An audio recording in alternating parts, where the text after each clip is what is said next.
बिस्मिल्लाहिर्रहमानिर्रहीम। अस्सलाम वालेकुम नादरीन, आप यूट्यूब चैनल देख रहे हैं, मैं इमरान खान हूँ। नादरीन, जो मैं अब आपको ख़बर देने वाला हूँ इसने एक्चुअली हुकूमत को हिला कर रख दिया। ये आप जब वीलॉग सुन रहे हैं, आज़ाद कश्मीर में और गोली भी चली थी, बहुत ज़्यादा शेलिंग भी हुई थी। फिर कल का दिन उसमें बहुत बड़े बड़े काफ़िले हमने मुजफ्फराबाद की तरफ बढ़ते हुए देखे और कल हंगामी तौर पर हुकूमती मुज़ाकराती टीमें फ़ौरी तौर पर आज़ाद कश्मीर पहुँची और उन्होंने जो कमेटी के लोग हैं जो दूसरी जानिब से आए थे अवामी एक्शन कमेटी के, उनसे मुज़ाकरात भी किए। अब ये सब कुछ अचानक क्यों हुआ? ये परसों रात को जो इंटेलिजेंस एजेंसियों ने एक रिपोर्ट बनाई थी, वो रिपोर्ट भिजवाई गई फौरी तौर पे इस्लामाबाद में जब वो रिपोर्ट मौसूल हुई तो रात के वक्त वज़ीर आज़म पाकिस्तान को जो है वो ये रिपोर्ट पहुंचाई गई और उसके बाद आपने देखा कि वज़ीर आज़म ने भी एक स्टेटमेंट जारी हुआ। फिर आपने देखा वज़ीर इत्तलात का एक स्टेटमेंट आया कि वज़ीर आज़म ने नोटिस ले लिया है और फलानी चीज़ें करने के लिए फौरी तौर पे कहा गया है। लोगों से दरख्वास्त की है कि पुरअमन रहे, पुरअमन एहतजाज सबका हक है और एहतजाज करना आईनी और कानूनी हक है। इस किस्म की बातें उन्होंने करना शुरू कर दी। जो लोग उससे पहले धमकियाँ दे रहे थे, बार कुटाई की बात कर रहे थे, उससे पहले राणा सनाउल्लाह ने कहा था कि जी ये तो इंडियन एजेंट है और जो टाउट्स हैं उनके जरिए से पाकिस्तान का जो एस्टेब्लिशमेंट का अपना डिजिटल मीडिया है या एस्टेब्लिशमेंट क्यों पहचाने जाते हैं, अब सब पता है, सबको आइडिया है कि ये अकाउंट पाकिस्तान की मिलिट्री एस्टेब्लिशमेंट डील कर रही है, ये उनके ईमा पे काम करते हैं। 29, 30 तारीख, फिर 1 तारीख, इसमें बहुत ज़्यादा ताकत का इस्तेमाल किया गया 3 दिनों तक। जब भरपूर ताकत का इस्तेमाल किया तो 1 तारीख को जो रिपोर्ट बनी वो रिपोर्ट भिजवाई गई, फिर वज़ीर आज़म को होश दिलाई गई। तो उसके बाद ये स्टेटमेंट आता है और मेरी इतला के मुताबिक ये स्टेटमेंट सिर्फ वज़ीर आज़म के नाम से जारी किया गया। वज़ीर आज़म जो है वो भी इस तरह का स्टेटमेंट इस तरह जारी ना करते, लेकिन हालात इतने ख़राब हो गए थे कि मिलिट्री एस्टेब्लिशमेंट को ये फैसला करना पड़ा कि अब सियासतदानों को आगे करो। उस रिपोर्ट में ऐसा क्या था, चंद चीज़ें मुझे पता चली हैं, मैं आपके सामने रख देता हूं। नंबर 1, उस रिपोर्ट में यह भी बताया गया कि ताकत का इस्तेमाल आज़ाद कश्मीर में अब तक मुकम्मल नाकाम होता हुआ दिखाई दे रहा। नंबर 2, यह भी बताया गया कि गोलियां चलने के बावजूद, लाशें उठाने के बावजूद, जख्मियों को अस्पताल पहुंचाने के बावजूद कश्मीरियों की तादाद कम होने की बजाय मुख्तलिफ जगहों पर बढ़ती है।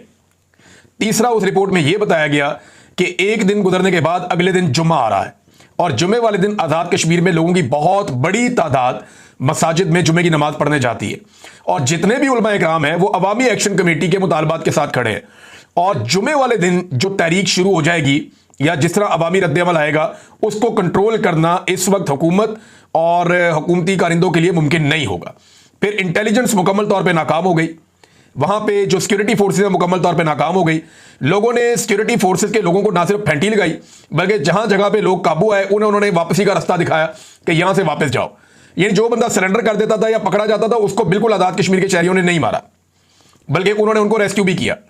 पुलिस के जवान जो शहीद हुए उनके बारे में यह क्लेम किया गया दूसरी जानिब से कि ये FC की या जो सिक्योरिटी फोर्सेज उनकी फायरिंग से शहीद हुए हैं, लेकिन अब यहां से कुछ और बात की जा रही है। लेकिन उस रिपोर्ट के अंदर यह बताया गया कि कत्लो गारतगिरी जो हुई है, जितना टॉर्चर किया गया है, जितना यूज ऑफ फोर्स किया गया है, वो सारा जाया गया। अगर जुम्मे वाले दिन ये लड़ाई जुम्मे वाले दिन तक चली जाती है तो फिर इसको जीतना तकरीबन नामुमकिन हो जाएगा। और लोगों ने किया क्या, लोगों ने पुलिस वालों के कपड़े उतार उतार के वहां तारों पर टांगे हुए, उनके जनाब उनका सामान छीन लिया, उनके जूते छीन लिए, उनकी पैंटें उतरवा दी, उनकी शर्टें उतरवा दी, उनका बाकी सामान जो है उनको जो जिससे मार कुटाई करते हैं वो सारा लोगों ने वहां पे पूरा एक एरिया बनाया हुआ है जहां सजाया हुआ है कश्मीर के अवाम ने, और दिखा रहे हैं सबको ये हमें मारने आए थे, देखो इनका सामान ये पड़ा हुआ और हमने इनको भेज दिया। तो कश्मीरियों ने बिल्कुल डिफरेंट तरीके से आपस में इत्तेफाक कायम रखते हुए उन्होंने मुकाबला किया और ये निहत्ते भी थे और पुरअमन भी थे। अब क्योंकि कश्मीर एक बड़ा हसास इलाका है, मकबूजा कश्मीर का केस पाकिस्तान लगभग 75 साल से लड़ रहा है अक़वाम मुत्तहिदा में। 1948 से यह मामला पेंडिंग चला आ रहा है और अक़वाम मुत्तहिदा के अंदर 48 में एक जंग भी हुई थी पाकिस्तान इंडिया की, और जो कश्मीर आज़ाद है ये मुजाहिदीन ने आज़ाद करवाया था। कश्मीर के लोगों ने खुद जोर लगाया था, बहुत सारे मुजाहिदीन खैबर पख्तूनख्वा से गए थे, तब ये जितना इलाका आज़ाद है ये आज़ाद हुआ था। अब पाकिस्तान का मुकदमा मकबूजा कश्मीर का है, अगर यहां पर भी उसी तरह के हालात मजीद पैदा हो जाते हैं तो पाकिस्तान के उस मुकदमे का भी बेड़ा गर्क हो जाएगा और पाकिस्तान की बड़ी आलमी सतह पे बदनामी भी हो जाएगी और फिर कश्मीर को पाकिस्तान के साथ जोड़कर रखना भी एक मुश्किल चीज बन जाएगी। फिर ये जो कत्लो गारतगिरी हो रही है इसके नतीजे में यह भी बताया गया रिपोर्ट के अंदर कि कश्मीरियों के अंदर नफरत बढ़ती चली जा रही है और वो अब ऐसे नारे लगा रहे हैं जो सिक्योरिटी फोर्सेज के खिलाफ है और आने वाले वक्त में वहां पे सिक्योरिटी फोर्सेज के लिए मुश्किलात कम नहीं होंगी, बहुत बढ़ती चली जाएंगी।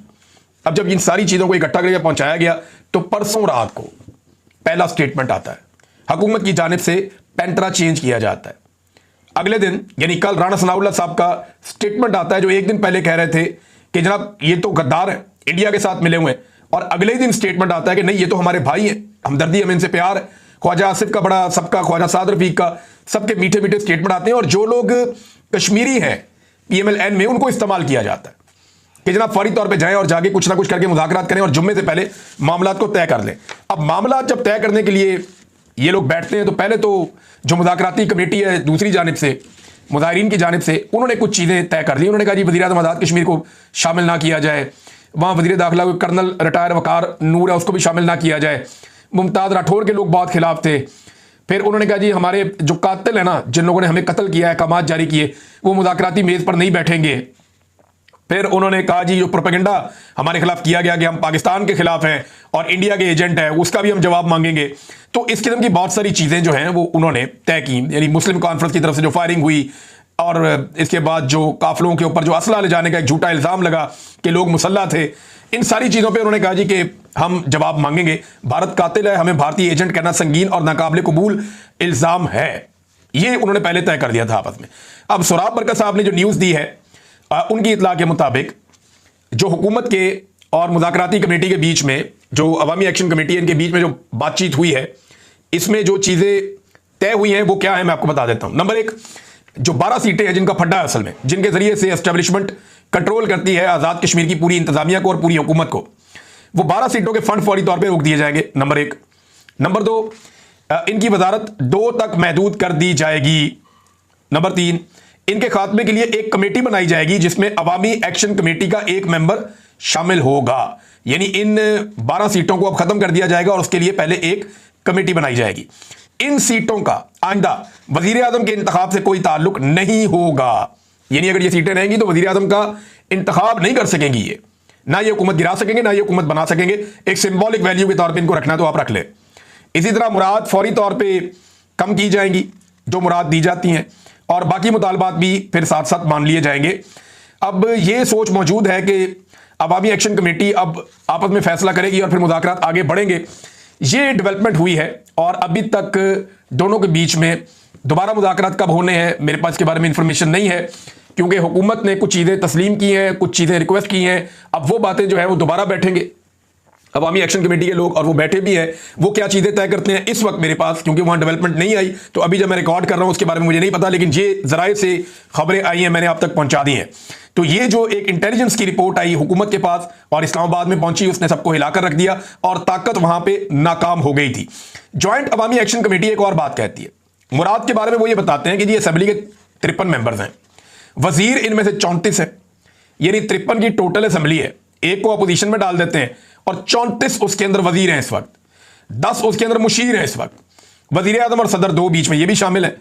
तो जो लगभग 100 के करीब लोग हैं जो बड़ी मौज कर रहे हैं इस वक्त आज़ाद कश्मीर में।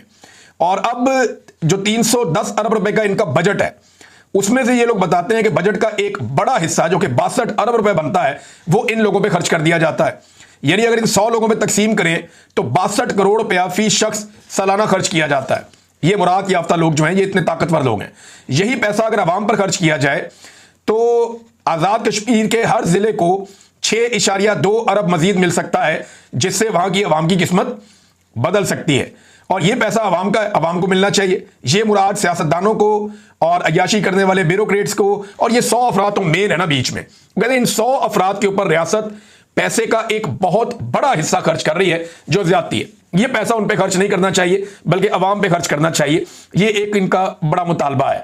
अब नादरीन, मुज़ाकरात के अगले दौर में क्या होता है, क्योंकि आज का दिन फिर बहुत इंपॉर्टेंट है। आज जुमे का दिन है, लोग जुमे की नमाज के बाद निकलेंगे और डेफिनेटली निकलेंगे, क्योंकि एस्टेब्लिशमेंट को इससे पहले अपनी ताकत पे बहुत गुरूर था, बड़ा तकब्बुर था। कश्मीर अवामी एक्शन कमेटी ने बहुत पहले अपने मुतालबात रखे थे, कई हफ्ते इसको गुजर गए हैं और डेडलाइन उन्होंने दी हुई थी, लेकिन जो रौनक थी, फिरौनियत थी, वो इतनी ज्यादा थी कि कोई फर्क नहीं पड़ता, इनको निपट लेंगे इनसे इस दफा। लेकिन अब जनाब मुज़ाकरात की कोशिश की जा रही है और लाशें गिराने के बाद जो है वो होश आई सबको, और अब मुज़ाकरात इस वक्त चल रहे हैं। अवामी एक्शन कमेटी के जो लोग बातचीत करते हैं उन्होंने चंद बातें बड़ी कैटेगोरिकली की हैं। उन्होंने कहा जी हमारा इंडिया से कोई ताल्लुक नहीं है, भारत हमारा अज़ली दुश्मन है, कश्मीर पर जो भारत ने मुजालिम किए हैं उन पे हम उन्हें कोई मार्जिन नहीं देंगे, ये जो 12 उम्मीदवार होते हैं ये कठपुतलियां होती हैं, इनके जरिए से एस्टेब्लिशमेंट हुकूमतें गिराती है। और हमारी बुनियादी हुकूक की एक तहरीक है, अगर हमारी पहली क़यादत पकड़ी जाती है, गिरफ्तार होती है, तो हमारी दूसरी क़यादत, और अगर वो गिरफ्तार होती है तो फिर हमारी तीसरी क़यादत का भी बंदोबस्त है। और अवाम हमारे साथ है, उम्मीद है कि हम जरूर कामयाब हो जाएंगे।